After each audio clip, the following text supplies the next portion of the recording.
I'm to the point to where I couldn't give a single crap what some of these people out here think of me. In fact, what most people think of me, even if they financed that crap to give. And I'm just tired of having to deal with people that just want to provoke you. They just want to provoke you. And I'm just ignoring these people and loving myself at this point. I really feel very blessed in this day and age. I see through the BS. Yeah, I'm not in the best position of all time, but you know what? Considering what's going on, it could be a whole lot worse than it is. And last night, I was working on a painting that I've been working on for a little while, and I didn't have any music going. I didn't have any background music. I just worked straight with that painting for about 2 hours or so. And I was surprised at how therapeutic it was by the end of it, because I usually like to listen to some kind of music when I'm painting. I usually like to listen to either Bob Dylan or the Beatles or Zeppelin or Pink Floyd. I like to listen to some of these people because I like to channel the energy of the music through my art as well. And for some reason, I just felt like, no, I need to just be with the image. And I was surprised at how in touch I was with the creative process in of itself. And I felt as though I was closer to God in just channeling pure energy at that point, like pure creative energy channeling. And it's not to say that I've never done this before, of course, but I usually like to have music playing because when I'm creating art like that, I like, that's how I get into the flow. That's how I roll, right? That's what I like to do when I cook. It's like what I want to do. And I genuinely think that there's not very many people in this world that will be able to feel that kind of joy and that kind of presence and that kind of just closeness with God. And I don't necessarily feel sorry for these people, but I pray for these people. Because these are the same people that will see you either as a god or someone that is just completely disposable and nothing at all. And it's so crazy how people will see you this way. I've encountered this even with people that I've worked with in the past, where they will see me and they'll idolize me. And I tell them, don't idolize me or anybody else. I'm just a guy. I'm just a guy on the internet trying to make a living and trying to give people the truth. Because that's really what we're doing, right? Like that's what we're all doing. We're all just trying to get by and to do well in the process. It's really nothing crazy. And it's just so profound to me, the level of people that will see you as like this. Like even in my physical community, women will see me and they will be surprised at how calm I am when I'm around them. I've had women mention this to me before, how I seem like the happiest guy they've ever known, even though I don't really smile too much. It's like, well, yeah, because I know that there will be people that try to steal your joy. So while I'm stoic on the outside, I'm strategically thinking on the inside. And I'm always analyzing, but I'm not thinking about thinking all the time. I don't think about thoughts all the time. Like, for example, with this painting last night, I was just purely in the moment, and I was one with the brush, right, and the paint. And it was interesting because it's always fascinating in the creative process. And anybody that's a creator understands this, where sometimes you think you're going to go one way, and then all of a sudden it's like, wait a second, and you get this creative idea that is in the moment. You're like, well, let's try it this way.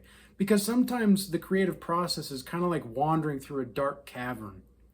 You kind of have to reach out to see where the walls are or where the rocks are. It's like, okay, You know, if I step here, there's not like a crack here, right? Or so you kind of have to wander through the cave until you're on the other side, and then you see, you know, the glory of the process and the transmission and the transmutation, and you're like, wow, you know.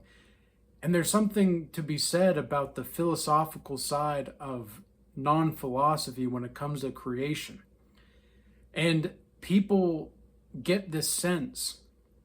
I don't know about you guys, but I've definitely noticed this as well, is when I'm hyper creative and I'm in a very creative mood, it's almost as if every single woman around me just flocks to me.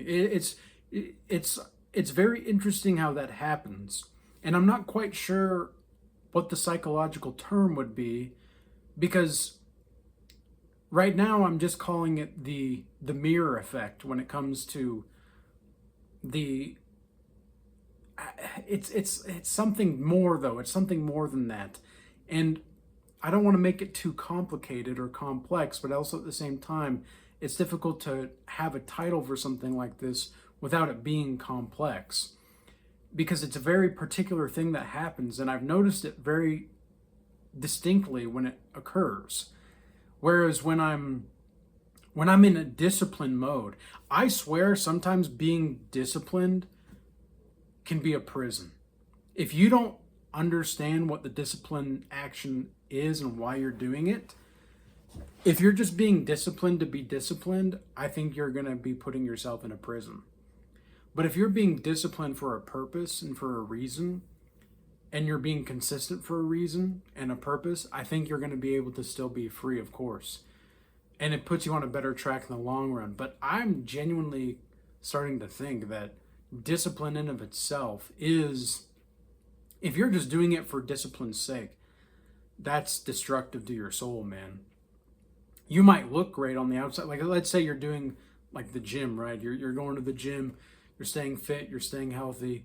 But if you're just doing that for its own sake, it's kind of like looks maxing. Looks maxing for looks maxing's sake is gay. Because all you're doing is you're trying to look good and you're trying to just flock your feathers. Okay, think about the ancient man. Have you ever read the Iliad? Have you ever read the Odyssey?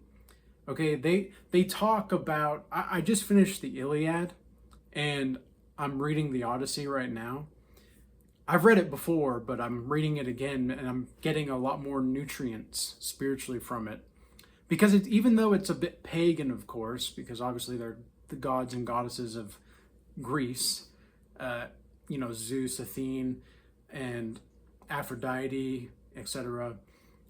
All of these different gods and goddesses, they're an energy channel in themselves. And I do genuinely believe that these gods and goddesses of the ancient, like Mesopotamia, Babylon, the Greece, Egypt, all of these ancient gods and goddesses are fallen angels. I do genuinely believe that, because the genuineness of the, like think about this, right? So in the book of Enoch, the fallen angels mated with the women that were human. Well, what do the gods of the ancient Greece and ancient Egypt do? Well, they shapeshift and then they mate with the women of, or men, depending on if they're a male or female. But the fallen angels, I think in themselves, it's not very clear that there's any female, technically speaking, angels that are fallen angels, technically speaking. However, they are like androgynous to some degree. And I think that's one of the reasons why the letter people get so upset, is because the letter people are inhabited by these fallen angels or demonic entities. I genuinely do believe that. And people will say that people that don't understand the spiritual world, they will hear that and be like, well, that's and yet these are the same people that think it's normal to to not accept what God made you to be. That's who we're communicating with, right? And so I don't really listen to these people. And that's what I mean when at the beginning of this video when I say, like, even if they financed my crap to give, I couldn't give a crap. I couldn't give a crap about these people sometimes. And it's not because I don't love them, because God commands me to love them. It's more like I don't have the energy to try to help you see what I'm seeing.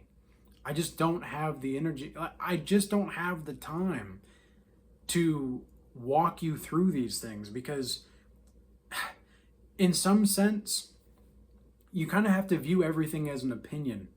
Once you get to a certain point in life, you kind of just have to view everything as an opinion and don't take it personally. And too many people just want to take it personally.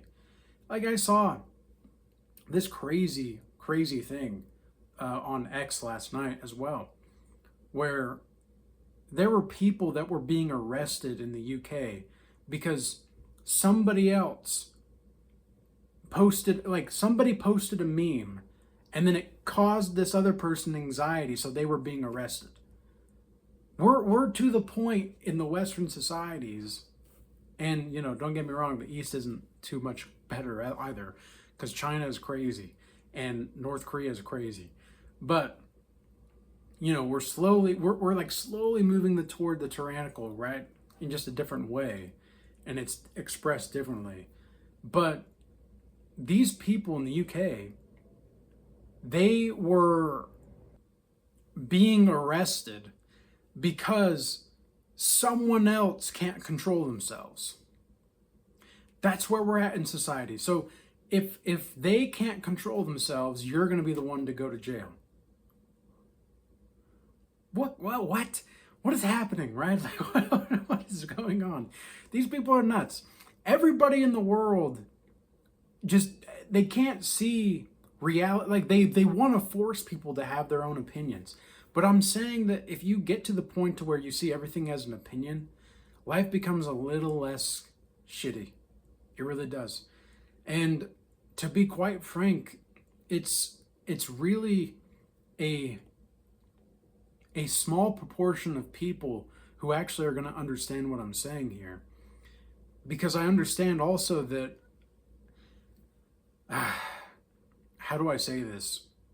Like, I'm not trying to boast here. It's just simply a fact that I know that I'm ahead of my time. I know that what I'm doing is ahead of its time. And I know that my spirit has the power to influence more people for the good and to get people closer to Christ. But it's not because of me, though.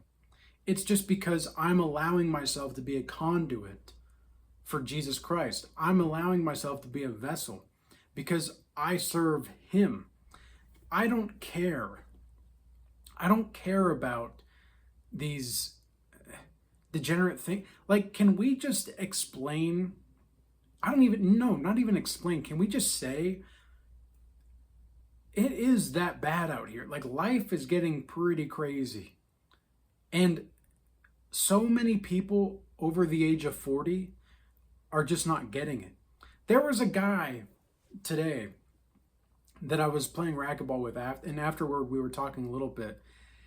And he was telling me about his wife. And he was telling me about how he how do I say this? I don't want to give too much detail, but essentially his wife became violent with him at one point in the relationship.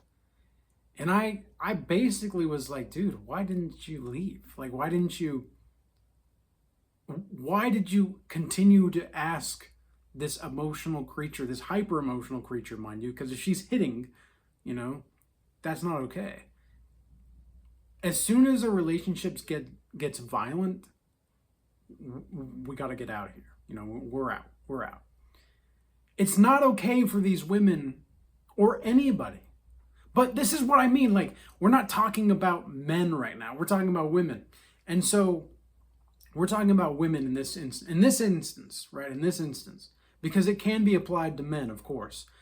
But with women, they do not get away with stuff like that.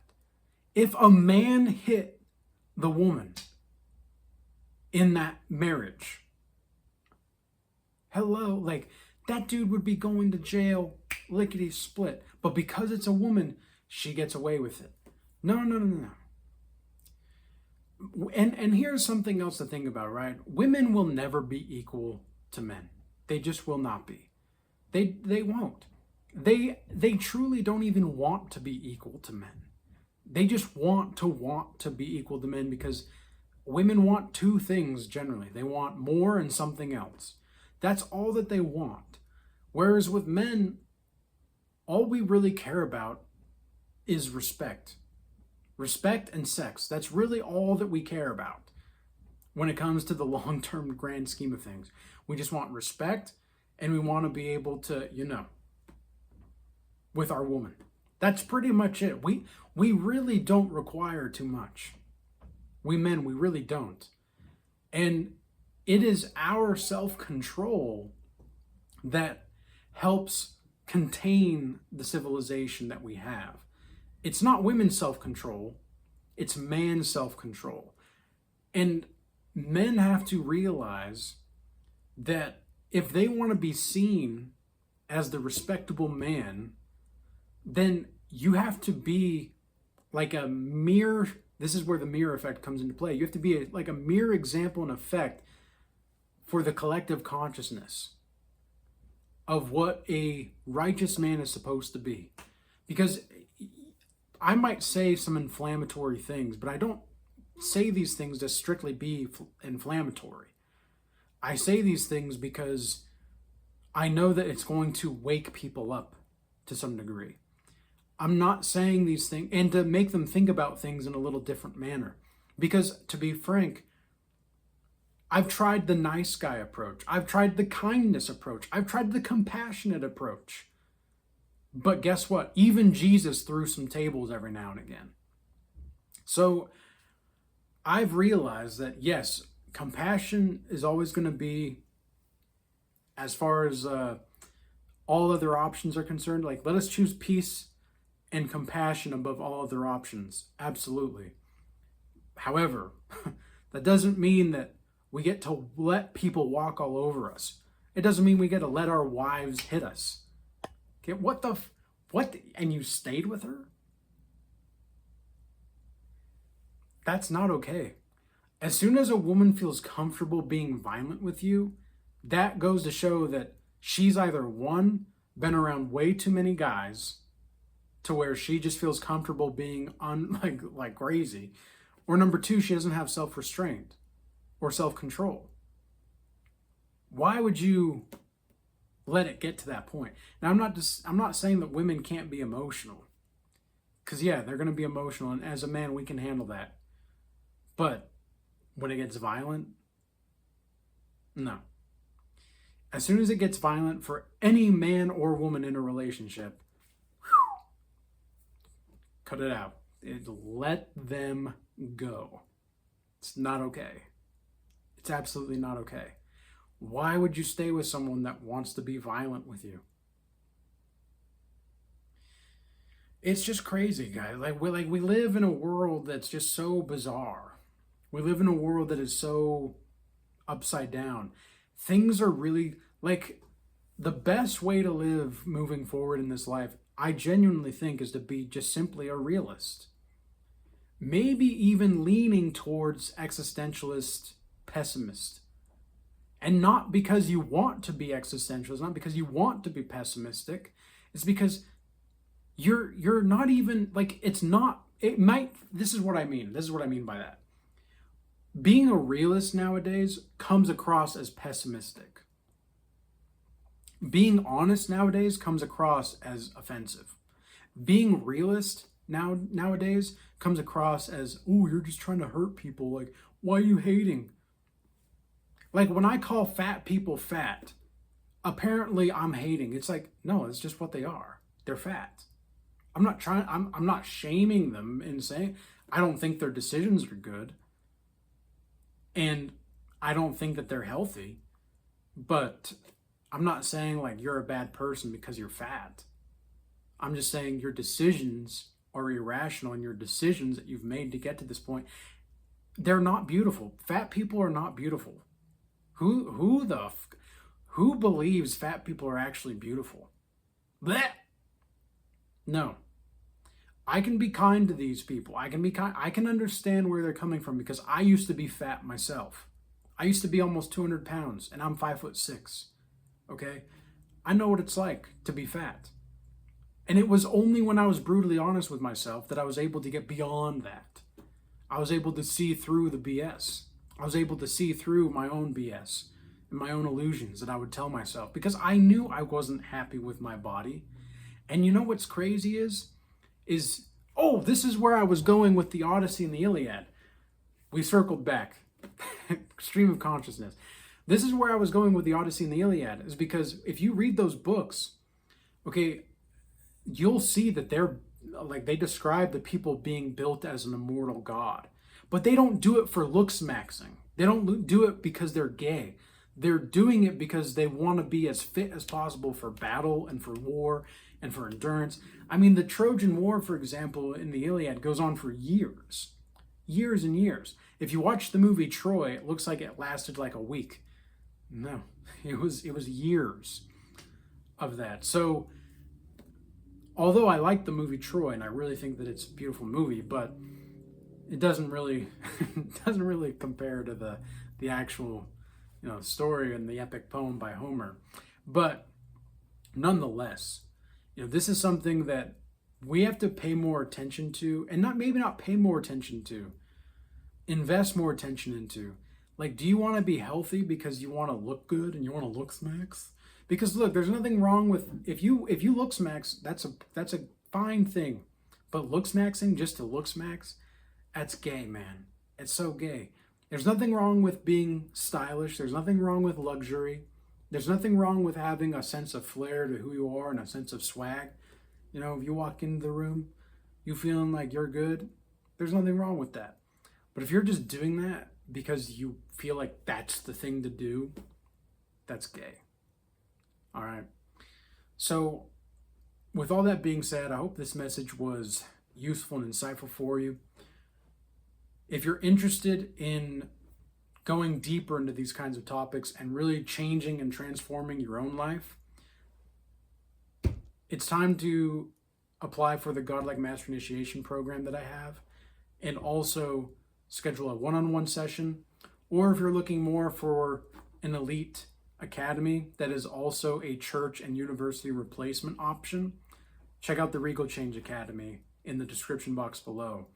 Because what we're doing in there is we are having a free tier where you have access to the community, or the premium tier where you have access to the calls as well as the classes in the community.